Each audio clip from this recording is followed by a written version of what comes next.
नमस्कार दोस्तों, मैं हूं प्रसन्न मिश्रा और स्वागत है आपका द हिंदू के दैनिक हिंदी अनुवाद में। तो दोस्तों, आज तारीख है 16 मार्च 2017। तो चलिए शुरू करते हैं। तो पहले पेज में तो कुछ भी नहीं था खास। तो यहाँ पे जो पहली खबर है वो है new Patna high court chief justice sworn in, यानी कि पटना के हाई कोर्ट के नए मुख्य न्यायाधीश ने शपथ ली है। तो दोस्तों, नए मुख्य न्यायाधीश का नाम है राजेंद्र मेनन। ठीक, तो इन्होंने बुधवार को वहाँ पर पटना उच्च न्यायालय के मुख्य न्यायाधीश के तौर पर शपथ ली। अगली खबर है कि EPF scheme to enable members buy homes, यानी कि जो ईपीएफ स्कीम है तो वो अपने सदस्यों को इस बात के लिए सक्षम बना रही है कि वो घर खरीद सकें। तो अभी क्या है कि जो ईपीएफ ऑर्गेनाइजेशन है तो उसने कहा है कि अगर कोई भी व्यक्ति घर बनाने के लिए लोन लेना चाहता है तो ऐसी स्थिति में वो क्या कर सकता है कि अगर वो घर बनाना चाहता है या अपने पुराने लोन की किस्त पटाना चाहता है घर की, तो वो अपने ईपीएफ का 90% हिस्सा उसके लिए निकाल सकता है। तो दोस्तों, आपको बता दूं कि अभी तक कई सारी चीज़ों के लिए आप 90% हिस्सा नहीं निकाल सकते थे अपने ईपीएफ का, लेकिन अब घर बनाने के लिए या कि पुराने घर की किस्तें चुकाने के लिए आप उसे निकाल सकेंगे। तो दोस्तों, जो मणिपुर है तो वहाँ पे सरकार बन गई है, भाजपा गठबंधन की सरकार है। तो जानना हमारे लिए महत्वपूर्ण ये था कि वहाँ के मुख्यमंत्री कौन बने हैं। तो उनका नाम है बीरेन्द्र सिंह। ठीक, तो ये फोटो आपको दिख रही है, बीरेन्द्र सिंह वहाँ के मुख्यमंत्री बने हैं और ये पहले एक फुटबॉलर हुआ करते थे। तो अगली खबर है कि put an end to bottom trolling, यानी कि आर संपथन जो कि तमिल नेशनल अलायंस श्रीलंका के लीडर हैं, तो उन्होंने कहा है कि जो बॉटम ट्रॉलिंग होती है तो उसे समाप्त किया जाए। तो पूरा मामला क्या है वो आपको बताता हूँ। आपने कई बार सुना होगा कि भारत के बहुत सारे जो मछुआरे होते हैं, तमिलनाडु के मछुआरे, तो वो अक्सर मछली पकड़ते पकड़ते श्रीलंकाई समुद्री सीमा में पहुंच जाते हैं और वहाँ पे गिरफ्तार हो जाते हैं। पिछले दिनों एक घटना हुई तो उसमें ये हुआ कि उन्होंने पकड़ने की बजाय गोलीबारी कर दी, जिसमें कि एक भारतीय मछुआरे की मौत भी हो गई। तो है क्या कि इसकी वजह से दोनों देशों में जो समुद्री सीमा को लेकर के तनाव है तो बढ़ जाता है थोड़ा सा। और ये तो आप डेली सुनते होंगे कि कई सारे जो मछुआरे हैं तो श्रीलंकाई सीमा पर अक्सर पकड़े जाते रहे हैं। तो ये सब क्यों होता है? ये सब इसलिए होता है क्योंकि ये जो मछुआरे हैं तो जब मछली पकड़ने जाते हैं तो कई बार इनको कम गहराई वाले जल में मछली नहीं मिलती, तो मछलियाँ कहाँ जाती हैं, वो ज़्यादा गहराई वाले पानी में चली जाती हैं। तो इस वजह से उनको खोजते खोजते वो इतना आगे निकल जाते हैं कि उनको नहीं पता होता है कि उन्होंने अंतर्राष्ट्रीय सीमा पार कर दी है। अब चूंकि समंदर में कोई बाढ़ या कोई फेंस तो होती नहीं थी कि जिससे कि दिखे, वो खाली आपके पास अगर एडवांस लेवल का जीपीएस है तो वो उसी से पता चलता है कि आप कहाँ पर हैं और कौन सी समुद्री सीमा आपके पास है। और अगर वो नहीं है तो कई बार क्या होता है कि मछुआरे जो है तो समुद्री सीमा को पार कर कर जाते हैं और उसके बाद वहाँ पे क्या होता है कि श्रीलंका की जो सेना है, नौसेना, तो उनको गिरफ्तार कर लेती है। कभी कभार गोलीबारी कर देती है तो मौत भी हो जाती है इनकी।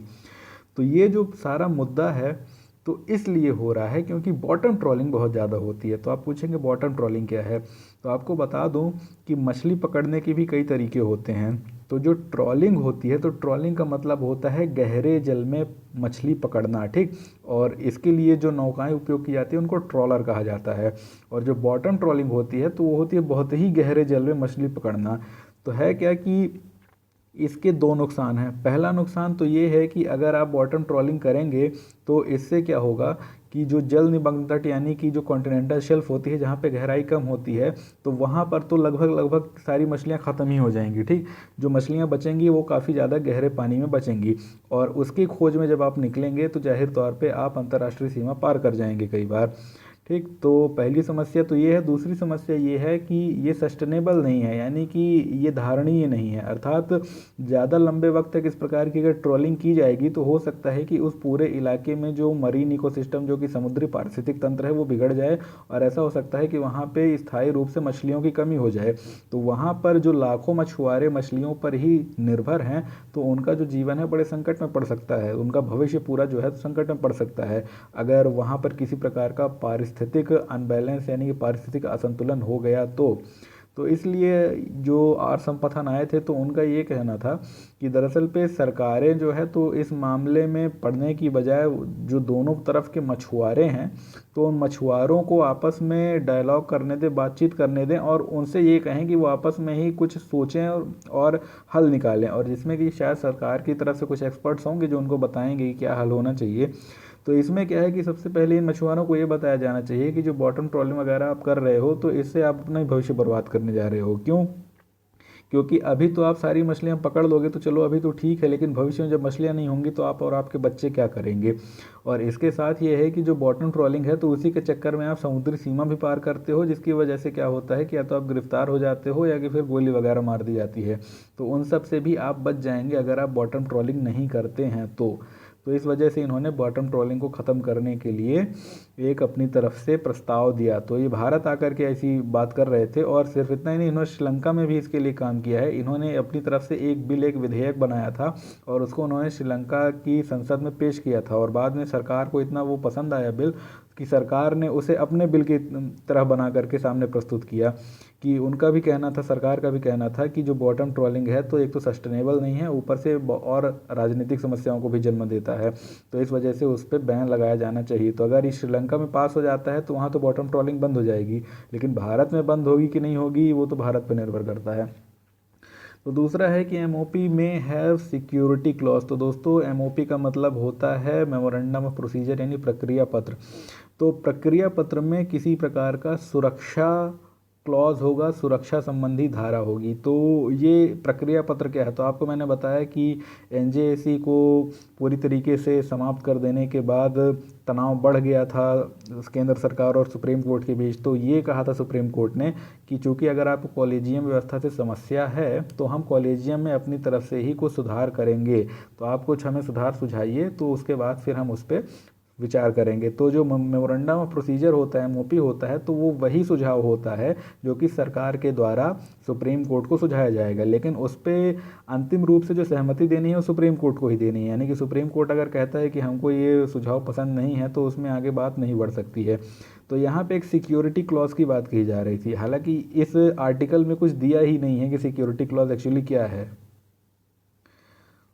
फिर भी इन्होंने इसके बारे में एक लाइन की इन्फॉर्मेशन दी है, तो उससे हमें सिक्योरिटी क्लॉज की आत्मा के संबंध में तो पता चल ही जाता है कि अंदर से वो क्या है। तो दोस्तों जो सिक्योरिटी क्लॉज है तो दरअसल पे ऐसा क्लॉज है जिसके माध्यम से सुप्रीम कोर्ट के द्वारा जिन जजों की नियुक्ति के लिए जिन जजों का नाम रिकमेंड किया जाएगा, संस्तुति की जाएगी, अर्थात आपको पता होगा कि जजों के नाम की एक लिस्ट होती है जो कि सुप्रीम कोर्ट किसको देती है, केंद्र सरकार को। तो होम मिनिस्टर उस पर विचार करता है और फिर बाकी जो नाम होते हैं तो उन्हीं में से नाम को राष्ट्रपति के पास भेज देता है, जिसके बाद राष्ट्रपति उनमें से लोगों को सेलेक्ट कर लेते हैं और उनको जजों के तौर पर नियुक्त कर देते हैं। लेकिन इसमें क्या है कि ना तो केंद्र सरकार अपने से कोई नाम दे सकता और ना ही ऐसा कर सकता कि उस लिस्ट में जो सारे नाम हैं उनको सभी को वो गलत ठहरा करके पूरी लिस्ट को कैंसिल कर सकता है। ठीक, यानी कि उसी लिस्ट में से ही उसको कुछ लोगों को चुनना होगा, ये केंद्र सरकार की मजबूरी होती है। तो केंद्र सरकार ने अपनी तरफ से ये कहा था कि हम सुझाए गए नामों को सिक्योरिटी क्लॉज यानी सुरक्षा धारा के तौर पे रिजेक्ट कर सकते हैं। यही था सिक्योरिटी क्लॉज, यानी कि अगर सरकार चाहे तो उन रिकमेंडेशन, उन संस्तुतियों को, उस लिस्ट को कैंसिल कर सकती है जो कि उसको पसंद नहीं हो। तो ऐसी स्थिति में क्या था कि सुप्रीम कोर्ट ने तो इसका भारी विरोध किया था कि उन्होंने कहा कि नहीं, एमओपी में ऐसी बात नहीं होनी चाहिए। लेकिन अब ऐसा लग रहा है कि शायद थोड़ी बहुत कंसेंसस यानी थोड़ी बहुत सहमति इस मामले में बनती दिख रही है। तो है क्या कि इसमें ये कहा जा रहा है कि सुप्रीम कोर्ट ने एक तरीके का समझौता ये किया है कि अगर केंद्र की सरकार जो पुराना कॉलेजियम सिस्टम था जो कि अभी तक वैसे चला आ रहा है, तो उसको अगर सिर्फ कुछ ऑब्जेक्शंस के साथ स्वीकार करने को बोल देती है और ये कहती है कि हम आगे चल के एनजेएसी जैसा कुछ मांग नहीं करेंगे, तो हो सकता है कि सुप्रीम कोर्ट भी इस चीज़ के लिए तैयार हो जाए कि जो नेशनल सिक्योरिटी इशू है, नेशनल सिक्योरिटी क्लॉज है, तो उस आधार पे कुछ जजों के नाम को रिजेक्शन करने का अधिकार केंद्र सरकार को दे दिया जाए। तो थोड़ा सा सुप्रीम कोर्ट भी झुका है, लेकिन एक तरीके से उसका ये कहना है कि इसके बाद फिर उनको कॉलेजियम सिस्टम को पूरी मान्यता देनी पड़ेगी, यानी कि केंद्र सरकार आगे चल के फिर उस पर सवाल जवाब नहीं करेगी। तो देखते हैं आगे चल के क्या होता है। तो यहाँ पे एक लिखा है कि खड़गे set to become next PSC chairman, यानी कि जो मल्लिकार्जुन खड़गे हैं तो वो लोक लेखा समिति के अगले अध्यक्ष होंगे। तो आपको बता दूं कि लोक लेखा समिति का जो अध्यक्ष होता है तो वो हमेशा विपक्षी पार्टी का ही कोई नेता होता है। तो अभी तक केवी थॉमस थे, तो अब उनका कार्यकाल 30 अप्रैल को समाप्त हो जाएगा। तो उसके बाद कौन होंगे लोक लेखा समिति के अध्यक्ष? वो होंगे मल्लिकार्जुन खड़गे, जो कि इस समय कांग्रेस के लीडर ऑफ अपोजिशन भी, मतलब लीडर ऑफ अपोजिशन तो बेसिकली कोई नहीं है इस समय, विपक्ष का कोई नेता नहीं है, लेकिन जो सबसे बड़ी विपक्षी पार्टी है तो उसके नेता इस समय सदन में, लोकसभा के सदन में मल्लिकार्जुन खड़गे ही हैं। तो दोस्तों लिखा हुआ है कि security highest Pakistan begins first census इन 19 ईयर्स, यानी कि 19 सालों में पाकिस्तान में फिर से नई जनगणना होने जा रही है। तो उसके लिए सिक्योरिटी काफ़ी ज़्यादा टाइट की गई है। तो आप कहेंगे कि 19 सालों में क्यों हो रही है? उसकी वजह ये है कि वहाँ पर अभी तक जनगणना इसलिए नहीं हो पाई थी पिछले 19 सालों में, क्योंकि बहुत सारे सिक्योरिटी इश्यूज चल रहे थे, सुरक्षा संबंधी समस्याएं चल रही थी, और साथ ही साथ राजनीतिक रूप से बड़ी अस्थिरता छाई हुई थी वहाँ पे। कि पहले तो वहाँ पे नवाज़ शरीफ की सरकार गिरी, और फिर उसके बाद वहाँ मुशर्रफ आए, फिर बाद में जरदारी आए, फिर मतलब इस तरीके का सब कुछ चलता रहा राजनीतिक उठापटक। तो उस वजह से वहाँ पे इन सब चीज़ों के लिए वक्त नहीं मिल पाया। और दूसरा एक समस्या ये थी कि तालिबान वगैरह वहाँ पे जो थे तो वो भारी संकट खड़ा किए हुए थे। तो इस वजह से जो सिक्योरिटी दी जानी चाहिए उन लोगों को जिनको की जनगणना करनी है, तो वो नहीं दी जा पा रही थी। और ये बता दूं जनगणना अभी भी नहीं होती, तो कोर्ट ने आदेश दिया वहाँ पे कि आप जनगणना कीजिए, मार्च के अंत तक उसको शुरू कीजिए। तो अब जा कर के इन्होंने वो जनगणना शुरू की है। तो हालांकि बहुत महत्वपूर्ण खबर तो नहीं थी, फिर भी आप जान लीजिए थोड़ा सा। महत्वपूर्ण खबर तो ये है कि Gilgit Baltistan to be declared a province, यानी कि जो गिलगित बाल्तिस्तान है तो अब उसे एक प्रांत का, राज्य का दर्जा दिया जाने वाला है। तो आपको बता दूं कि इस समय पाकिस्तान में कितनी स्टेट्स हैं वैसे डायरेक्टली, प्रत्यक्ष तौर पे 4 हैं। पंजाब है, सिंध है, नॉर्थ वेस्ट फ्रंटियर प्रोविंस यानी कि NWFP है, और चौथा बलूचिस्तान है। ठीक, उसके अलावा जो 2 हिस्से हैं जो कि आज़ाद कश्मीर और गिलगित बाल्तिस्तान कहे जाते हैं, तो इन पे पाकिस्तान ने अभी तक अपना सीधा दावा नहीं किया, यानी कि एक तरीके से इनको अपना स्टेट नहीं बनाया है। क्यों? क्योंकि उसका जो कश्मीर का स्टैंस है उसको लगता है कि अगर हम इसको सीधा बना लेंगे तो इससे कश्मीर का जो मुद्दा है वो हमारा कमज़ोर पड़ सकता है। ठीक, तो ऐसी स्थिति में क्या है कि जिस तरीके से भारत के द्वारा में धारा 370 के द्वारा ऑटोनॉमी एक तरीके से दी गई है कश्मीर को, तो ऐसे ही पाकिस्तान में भी कुछ स्वायत्तताएं कश्मीर को इस मामले में दी गई हैं। क्योंकि कश्मीर जो है तो बेसिकली अपने आप को एक अलग ही एंटिटी, एक अलग ही राज्य की तरह मानता है। उनका कहना है कि हमारा भारत या पाकिस्तान से कोई सीधा संबंध नहीं है। तो चूँकि ये एक डिप्लोमेटिक चीज़ होती है, यानी कि आप ज़बरदस्ती दबाव नहीं दे सकते हैं, तो उस वजह से पाकिस्तान ने पहले क्या किया हुआ था कि जो पूरा कश्मीर था तो उसको दिया हुआ था, लेकिन उनको लगा कि क्यों ना गिलगित बाल्तिस्तान को कश्मीर से अलग कर दिया जाए। तो उन्होंने क्या किया था कि गिलगित बाल्तिस्तान को काफ़ी पहले ही अपनी नई नीति के अनुसार कश्मीर से अलग करके क्या किया, एक अलग रीजन बना दिया, एक अलग इलाका बना दिया।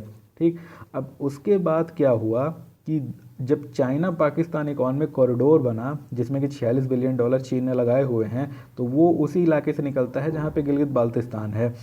तो ये कहा गया भारत की तरफ से कि चूंकि उस पर अभी भी भारतीय संप्रभुता का दावा है, तो चीन की तरफ से वहाँ बिना भारत से बातचीत किए सड़क बनाना उचित नहीं है।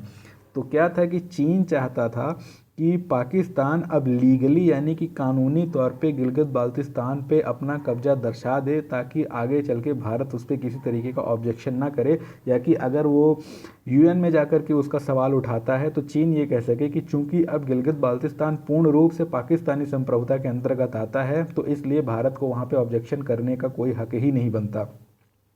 तो इस वजह से जो चीन का एक दबाव है, तो उन्होंने क्या किया है, पाकिस्तान ने क्या किया है कि अभी वहाँ के एक जो मंत्री हैं तो सरताज अजीज, तो उन्होंने जो वो फॉरेन एडवाइज़र है, मंत्री नहीं है, यानी कि विदेशी सलाहकार हैं जो विदेशी मामलों में सलाह देते हैं प्रधानमंत्री को। तो उन्होंने कहा है कि इसके लिए हमें एक कॉन्स्टिट्यूशनल अमेंडमेंट यानी कि संविधान संशोधन करना पड़ेगा, और जब उस संविधान के संशोधन को कर दिया जाएगा तो 5वां स्टेट जो है गिलगित बाल्तिस्तान बन जाएगा पाकिस्तान का। तो कश्मीर तो अभी भी नहीं बनाएंगे वो, नहीं तो उनका उसका पूरा स्टैंस कमज़ोर हो सकता है, लेकिन गिलगित बाल्तिस्तान को भी जब वो पाकिस्तान का हिस्सा बना लेंगे तो इससे क्या है कि कश्मीर में एक पाकिस्तान के ख़िलाफ़ जो है तो प्रतिक्रिया देखी जा सकती है, क्योंकि क्या है कि जो कश्मीर की इंटीग्रिटी है, जो उसकी अखंडता है, तो उससे भंग होगी। तो बहुत से लोग जो कश्मीर के लिए पाकिस्तान का समर्थन करते हैं तो वो उसके लिए पाकिस्तान के खिलाफ जा सकते हैं, विरोध कर सकते हैं। और आपको बताऊं, उन्हीं की वजह से पाकिस्तान ने अभी तक इसको पाकिस्तान का राज्य घोषित नहीं किया था, गिलगित बाल्टिस्तान को। नहीं तो पाकिस्तान तो प्रयास में था कि इसको कर दिया जाए घोषित। तो है क्या कि अब पाकिस्तान करना तो नहीं चाहता था उसको अपना राज्य घोषित, लेकिन चीन के दबाव की वजह से अब उसको करना पड़ेगा। दोस्तों एक खबर है, Israel has imposed an apartheid regime, यानी कि जो इजराइल है तो उसने एक नस्लवादी सरकार या सत्ता स्थापित करके रखी हुई है। तो दोस्तों यहाँ पे एक शब्द ही आया था जो महत्वपूर्ण था हमारे लिए जानना, वो था अपार्थाइड, यानी कि नस्लवादी। ठीक, और दूसरा दोस्तों एक नाम आ रहा है, उसका नाम है economic and social commission for western Asia. ठीक, तो इसके बारे में ज़रूर पढ़ लीजिएगा इंटरनेट में जा कर के। ये क्या है कि ये यूएन का यानी कि संयुक्त राष्ट्र संघ का एक आयोग है जो कि पश्चिम एशिया के संबंध में रणनीतियाँ बनाता है। तो दोस्तों एक खबर है कि banks against farm loan waiver in UP, यानी कि जो बैंक हैं तो उन्होंने कहा है कि यूपी में जो लोन माफ़ी की बातें चल रही हैं भाजपा के जीतने के बाद, हम उसके खिलाफ़ हैं। तो आपको बता दूं कि जो बैंक हैं तो अगर लोन माफ़ी हो जाती है तो इनको क्या घाटा होगा। तो देखिए ऐसा है कि बैंकों ने तो सीधे कह दिया है कि लोन माफ़ी में अगर आप करते हैं तो आप चुकाएंगे, यानी कि जो सरकार लोन माफ़ी करेगी तो टैक्स से जितना पैसा प्राप्त करती है तो उस पैसे से जाकर के वो बैंक का लोन चुकाएगी। यानी कि बैंक माफ़ थोड़ी करेगा, नहीं, बैंक बर्बाद हो जाएगा, बैंक थोड़ी बर्बाद होना चाहेगा। बैंक का ये कहना है कि आप जो है तो अगर माफ़ी कर भी देते हैं तो आपको चुकाना पड़ेगा, लेकिन आप कीजिए ही नहीं। तो आप सोच रहे होंगे कि जब बैंक को पैसा मिलना ही है, चाहे सरकार दे चाहे किसान दे, तो फिर बैंक क्यों परेशान है। दरअसल पे बैंक इसलिए परेशान है क्योंकि इससे मनुष्यों की प्रवृत्ति पर बड़ा बुरा असर पड़ता है कि अगर सरकार बैंक वो किसानों के लोन को माफ़ कर देती है तो जो किसान होते हैं तो धीरे धीरे उनकी प्रवृत्ति डिफ़ाल्टर हो जाने की होती है। यानी कि वो ले लेते हैं लोन और फिर ये सोचते हैं कि चलो अगले इलेक्शन का इंतज़ार करते हैं, जब वो आएगा तो लोन पटा दिया जाएगा। तो आपको बता दूं कि किसानों को दिए जाने वाला बहुत सा लोन कई बार इसलिए भी एनपीए बनता है क्योंकि किसान क्या सोचता है कि चलो जो अगली सरकार आएगी तो वो हमारा जो लोन है वो माफ़ कर देगी। तो जब बैंक लोन माफ़ हो जाएगा हमारा, तो फिर हमको कोई दिक्कत नहीं होगी। तो किसान ले करके एक बार कर्जा 5 साल तक उसको चुकाता ही नहीं है। उसको लगता है ज़्यादा से ज़्यादा क्या होगा, यही होगा कि अगला जब चुनाव आएगा तो सरकार आकर के हमारा खुद ही चुका देगी लोन, और 5 साल के लिए अधिक से अधिक बैंक वाले आकर के हमें गरियाएंगे, और उससे ज़्यादा क्या कर सकते हैं। तो यही जो समस्या है, तो बैंक उससे परेशान है क्योंकि बैंक का कहना है कि जो व्यक्ति हैं तो इससे उनकी प्रवृत्ति बहुत ज़्यादा खराब हो रही है। तो अरुंधति भट्टाचार्य ने कहा कि सच स्कीम डिस्टर्ब क्रेडिट डिसिप्लिन, यानी कि जो ऐसी स्कीमें हैं तो साख से संबंधित अनुशासन को नष्ट कर देती हैं, and raise hope for the more waiver by other states. और जो बाकी राज्य हैं वहाँ पे भी जनता ये सोचने लगती है कि चलो हमारे यहाँ भी जो अगला इलेक्शन आएगा तो उसमें तो लोन माफ़ हो गई, कि यूपी में हो गया तो लोग सोचेंगे कि एमपी में भी होना चाहिए।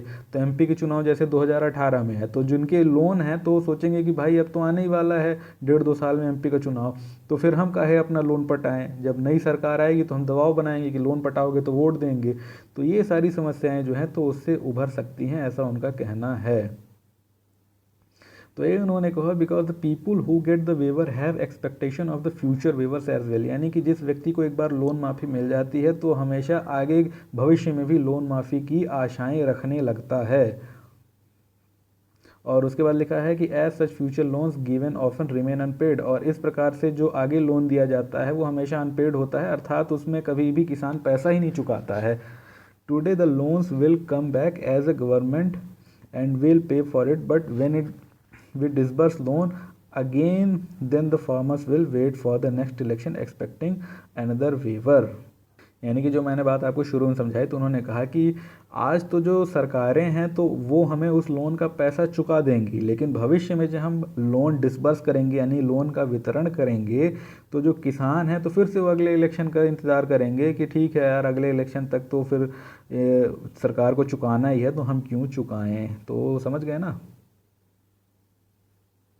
तो यहाँ पे लिखा हुआ है कि centre unveils plan for export infra, यानी कि निर्यात संबंधी अवसंरचना को बढ़ाने के लिए केंद्र सरकार ने अपनी योजना को जाहिर किया है। तो दोस्तों, केंद्र सरकार की जो योजना है, तो आपको बता दूं उस योजना का नाम बड़ा महत्वपूर्ण है। उससे संबंधित 2-3 चीज़ें आप जाकर के इंटरनेट में पढ़ लीजिएगा, क्योंकि यहाँ पे ज़्यादा दिया नहीं है। एक पीआईबी की वेबसाइट है, वहाँ पे इसके बारे में ठीक ठाक इन्फॉर्मेशन दी हुई थी। तो उसका नाम है टाइस, TIES, यानी trade infrastructure for export scheme. और बता दूं कि इस बार इसके आने की संभावना बड़ी प्रबल है, क्योंकि ये 2-3 बार मैं पढ़ चुका हूँ अखबार में टाइस का नाम। तो टाइस जो है तो इस बार बिल्कुल आ सकता है। तो यहाँ पे जो सीधे खबरें दी हुई हैं तो एग्जैक्टली नहीं आएंगी।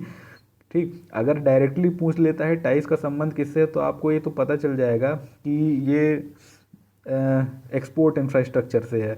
और आपको बता दूं कि एक पुरानी ऐसी स्कीम थी, उसका नाम था एसाइड, यानी कि assistant to states for creating infrastructure for the development and growth of export. तो जो एसाइड स्कीम थी, तो अब उसको हटा करके टाइस स्कीम आएगी। ठीक, अब है क्या कि अगर सिंपल चीज़ें पूछता है कि टाइस एसाइड को हटा के आएगी, ठीक, तो ये भी बन जाएगा। लेकिन अगर वो 3-4 स्टेटमेंट बना के दे देता है खतरनाक टाइप से, तो वहाँ पे टाइस की गहराई आपको जाननी पड़ेगी। तो उसके लिए आपको इंटरनेट में जाना पड़ेगा।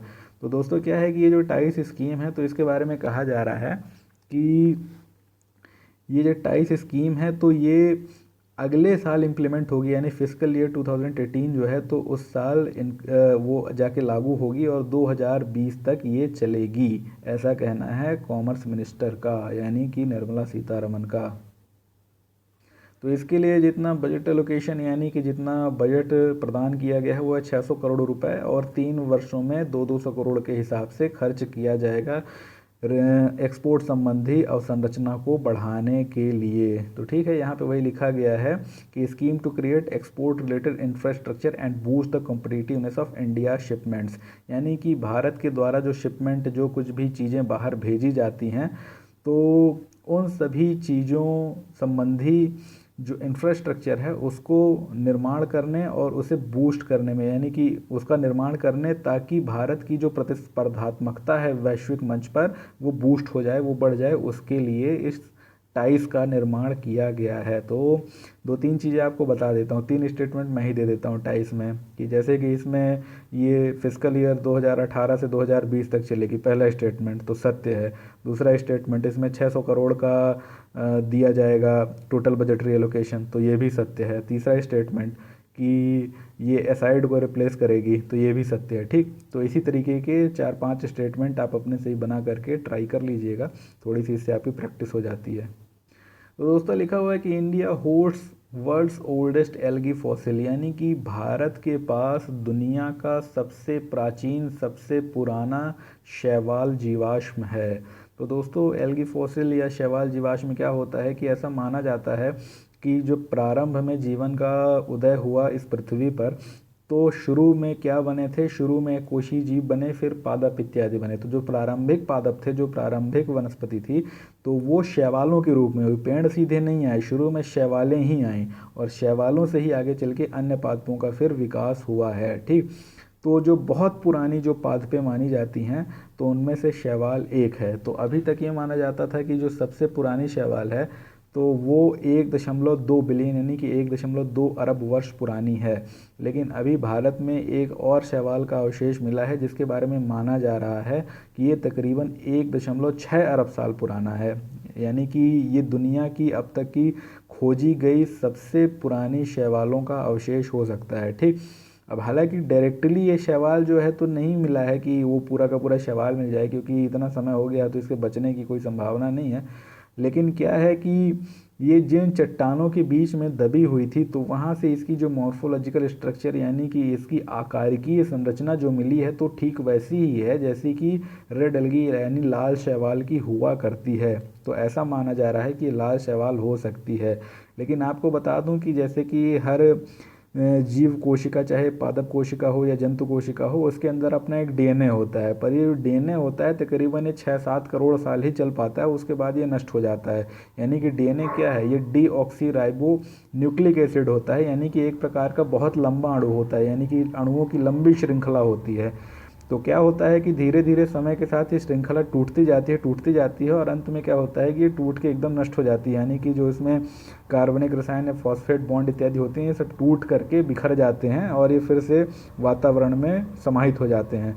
तो यही है कि इतना पुराना डीएनए तो बचने की संभावना ही नहीं है। तो डीएनए तो इसका नहीं प्राप्त हुआ है, लेकिन उससे बता रहा हूँ कि जो चट्टानों में जो एक आकार की संरचना बन गई है उससे एक अंदाज़ा लगाया गया है कि ये रेड एल्गी यानी लाल शैवाल हो सकती है, जो कि 1.6 वर्ष पुरानी होने की संभावना है। दोस्तों यहाँ पे एक आया है नाम डाउन सिंड्रोम। तो यहाँ पे लिखा है woman with Down syndrome presents weather on French TV, यानी कि फ्रांसीसी टेलीविज़न पर डाउन सिंड्रोम से पीड़ित एक महिला ने मौसम संबंधी रिपोर्ट दी। यानी कि वहाँ पे अपना, जैसे आपने भी देखा होगा जब पहले दूरदर्शन में आता था तो एक मौसम समाचार लास्ट में अलग से आता था 1-2 मिनट का, तो वहाँ पे वो अक्सर चलता है। अभी क्या है कि अब जो नए आ गए हैं आज तक, ये बीपी न्यूज़, यहाँ पे तो मौसम संबंधी कोई प्रचार नहीं होता है, वो कार्यक्रम नहीं होता है अलग से, लेकिन फ्रांस इंग्लैंड में अभी भी ये सब होता है। तो है क्या कि डाउन सिंड्रोम जानना बहुत महत्वपूर्ण है हमारे लिए।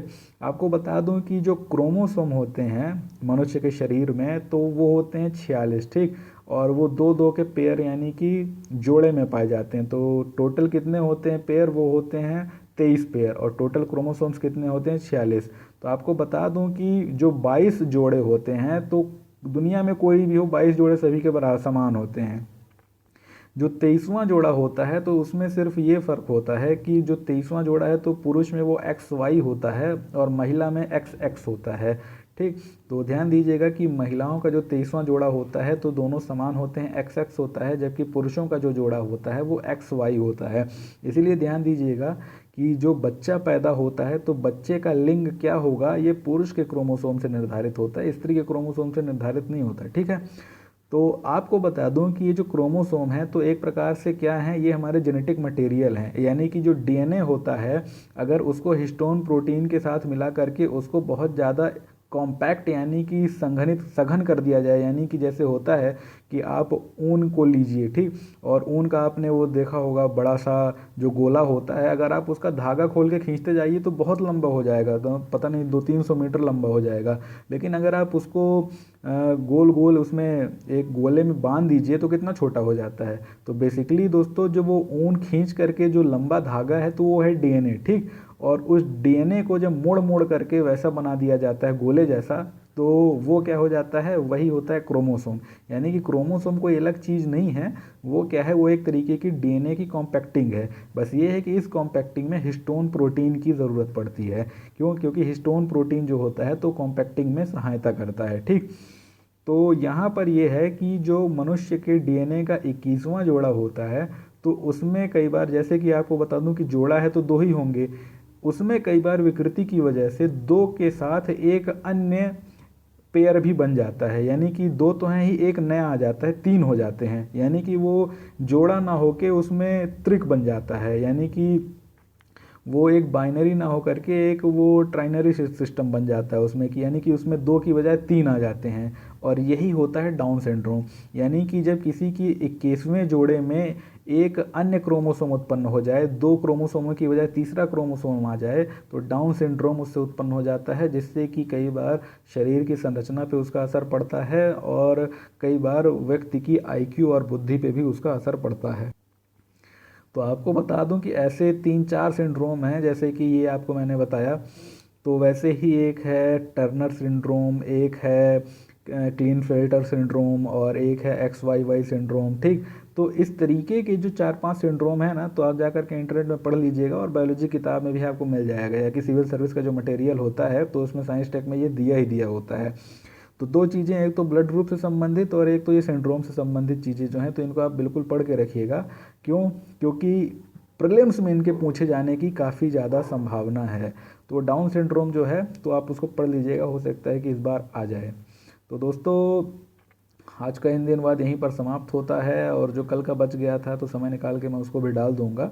और अब थोड़े से जो वीडियोज़ हैं थोड़े से छोटे बनाऊंगा, क्योंकि बहुत सारी जो अनावश्यक खबरें भी मैं अभी तक कवर करता था, तो इसलिए करता था क्योंकि हमारे पास अभी तक उसको कवर करने का वक्त था। अब वक्त जो है तो थोड़ा सा कम होता जा रहा है। क्यों? क्योंकि अभी तक हमारे पास 3 महीने से ज़्यादा का वक्त था, अब सिर्फ 3 महीने ही बचे हैं प्रीलिम्स के लिए। तो आपको पता है कि यार 16 तारीख हो गई, और अगर आप गिने 3 महीने तो यानी कि 16 जून पहुंच जाते हैं आप। यानी कि सीधी सी बात ये है कि अब आपके पास टाइम नहीं बचा है, तो आप अपने समय को अब बिल्कुल व्यवस्थित कर लीजिए। क्योंकि अब अगर आप जो कुछ तैयारी करते हैं तो वो आपके साथ लंबे वक्त तक बना रहेगा। यानी कि हो सकता है कि पिछले अगस्त या सितंबर अक्टूबर तक आपने जो पढ़ा रहा हो तो वो बहुत कुछ आपको भूल गया हो, लेकिन अभी जो आप पढ़ना शुरू करेंगे तो वो आपके साथ दिमाग में काफ़ी ज़्यादा बना रहेगा। तो यही आपको बता रहा हूँ कि इस समय का आप सदुपयोग कर लीजिए, क्योंकि अगर आप अभी नहीं कर पाए सदुपयोग, और अगर आपने अभी 30 35 40 दिन भी छोड़ दिया, तो लास्ट के फिर आप 1.5 महीने में कुछ भी नहीं कर पाएंगे। आपको लग रहा होगा पर आप कुछ भी नहीं कर पाएंगे। और आपको बता दूं कि जो आप पढ़ रहे हैं तो एक ऐसा प्लान बनाइए कि आप अगले 60 दिन में सब कुछ पढ़ लें और अगले 30 दिन उसको रिवाइज करें।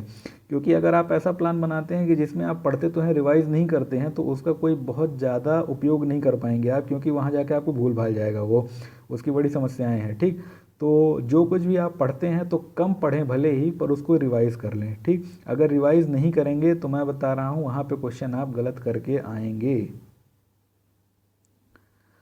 तो आपके पास 90 दिन है, मेरे पास भी 90 दिन है, यानी हम सभी के पास 90 दिन है। तो इन 90 दिनों में अगर हम अपनी तैयारी कर लेते हैं ठीक ठाक तरीके से, तब भी प्रीलिम्स निकल सकता है। ठीक, ऐसा नहीं है कि जिन लोगों की तैयारी ठीक ठाक नहीं है तो वो सोचें कि अब तो असंभव है। असंभव कुछ भी नहीं है, आप सभी कर सकते हैं। ठीक, तो चलिए फिर से मिलते हैं अगली बार, तब तक के लिए धन्यवाद। जय हिंद।